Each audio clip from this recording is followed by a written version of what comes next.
Nat's rotation falls into place. Strasburg likely to start on opening day ahead of Gonzalez Scherzer. The Nationals tend to get a little squirmy talking about the future. They will not, for example, name an opening day starter before they absolutely have to. What if something happens that requires things to change? Manager Dusty Baker said Wednesday he wouldn't yet name a starter for the April 3rd opener against the Marlins in Washington. But with Max Scherzer back in the fold and Tanner Roark soon to follow, the Nationals' rotation is now lined up. If everything holds, and again, it might not, so don't hold them out. Hold them to it. Stephen Strasburg's turn would fall on opening day, a week from Monday. Gio Gonzalez's turn would fall on that Wednesday, the Nationals' second game of the season.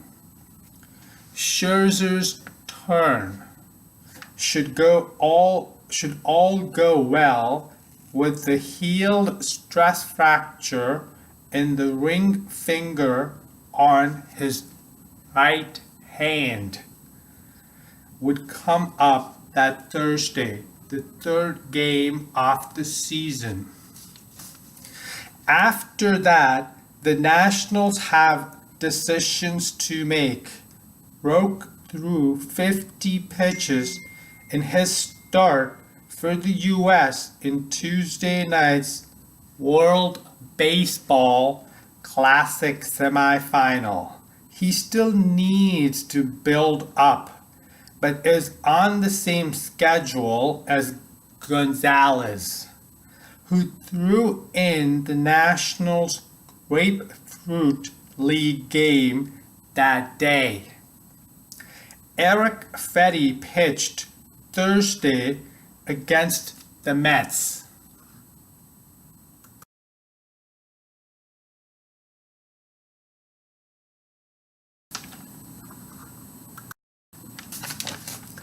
Presumably in Roark's spot.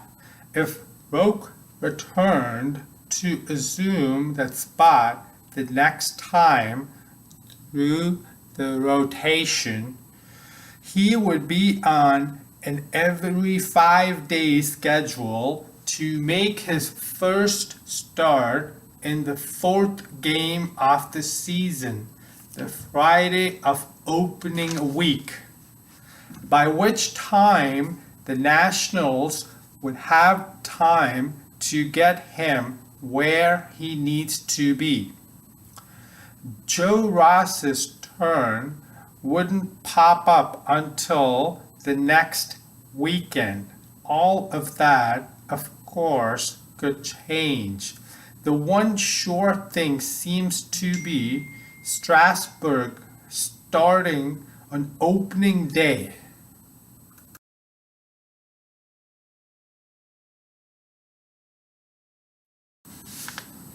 Something he did every year from 2012 to 2014. Since then, Scherzer has taken the ball first, something he won't be ready to do this year despite a strong showing in his Grapefruit League debut Wednesday.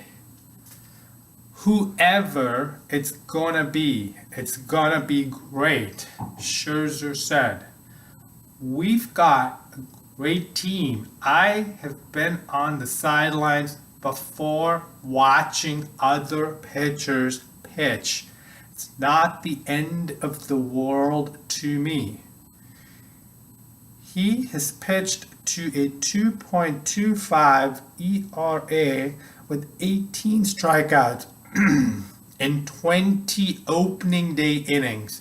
Will almost certainly get a fourth career opening day start this season.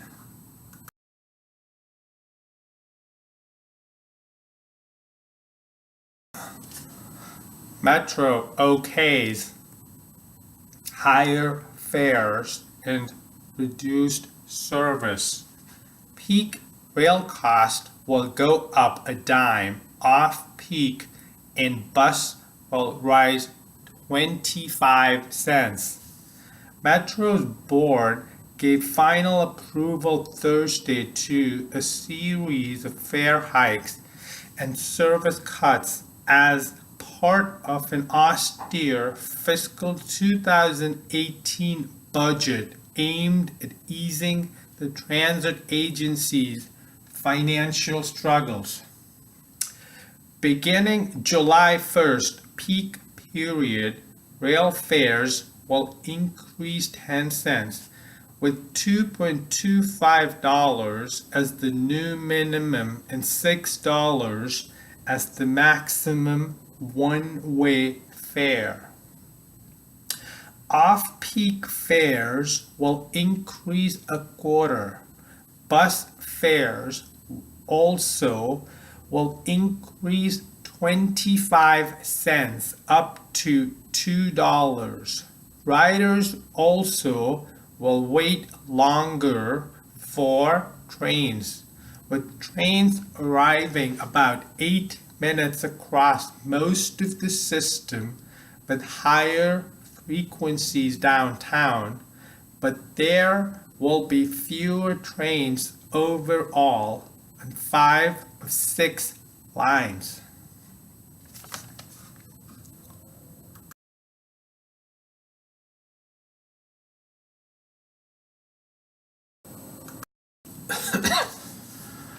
The changes were approved largely as drafted in an October proposal, but the revised $1.8 billion spending plan also includes a series of small-scale changes aimed at easing the pain for riders, dozens of whom spoke out at a public hearing earlier this year.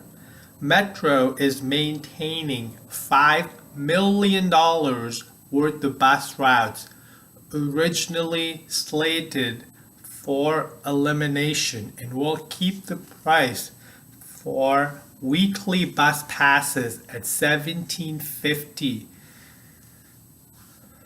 while train frequencies will be reduced during peak periods.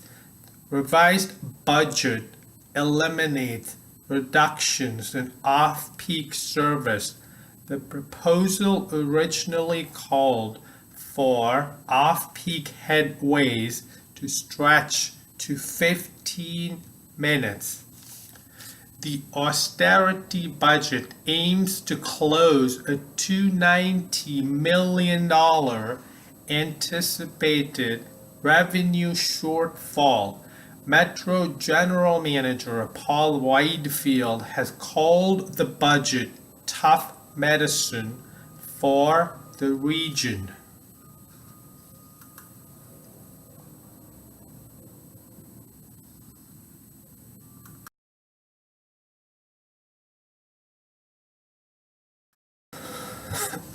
UK's May. We are not afraid. Attacker in London rampage ID'd as Britain with a criminal history. London. Authorities on Thursday identified a 52-year-old Briton as the man who mowed down pedestrians and stabbed a policeman to death outside Parliament, saying he had a long criminal record and once was investigated for extremism. but was not currently on the terrorism watch list. As lawmakers returned to work a day after the rampage killed 4 people and injured at least 30, British Prime Minister Theresa May vowed, "We are not afraid." Today, we meet as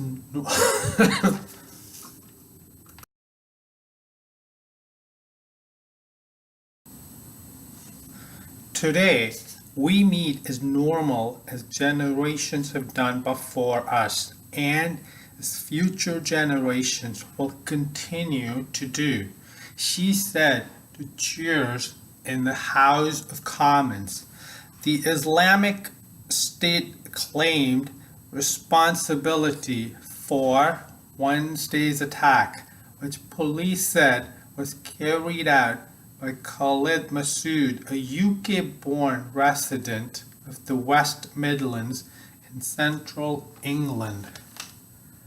Masood plowed a rented SUV into pedestrians on London's Westminster Bridge, killing a man and a woman and injuring more than 30 people of 11 nationalities.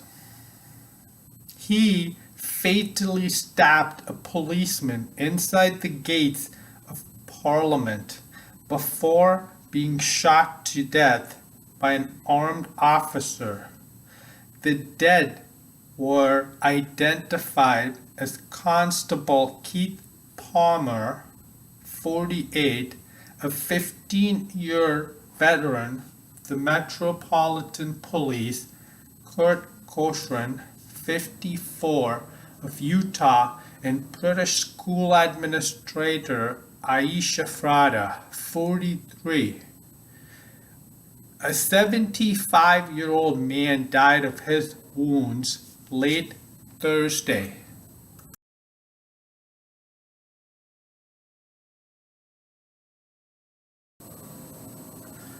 Police arrested 8 people, 3 women and 5 men, on suspicion of preparing terrorist acts as authorities investigated Masood's motive and possible support network. One arrest was in London, while the others were in West Midlands city of Birmingham. Masood's convictions between 1983 and 2003 included assault, weapons possession, and public order offences, London police said.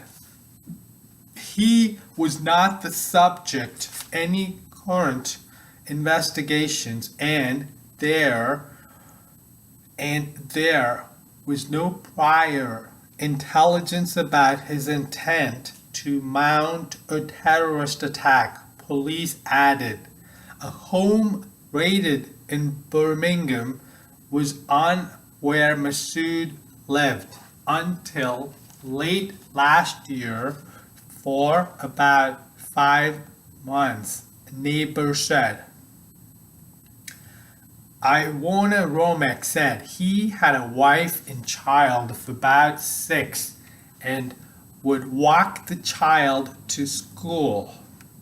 He seemed like a normal family man, she said. ISIS said via its Amaq news agency that the attacker, whom it did not name, was a soldier of the Islamic State. However, the group has often claimed events later found to have no links to it. Police believe the attacker acted alone, May said. Years ago, Masood was investigated in relation to concerns about violent extremism, she said, but called him a peripheral figure. Home Secretary Amber Rudd denied the fact that Massoud was known to police meant there had been an intelligence failure.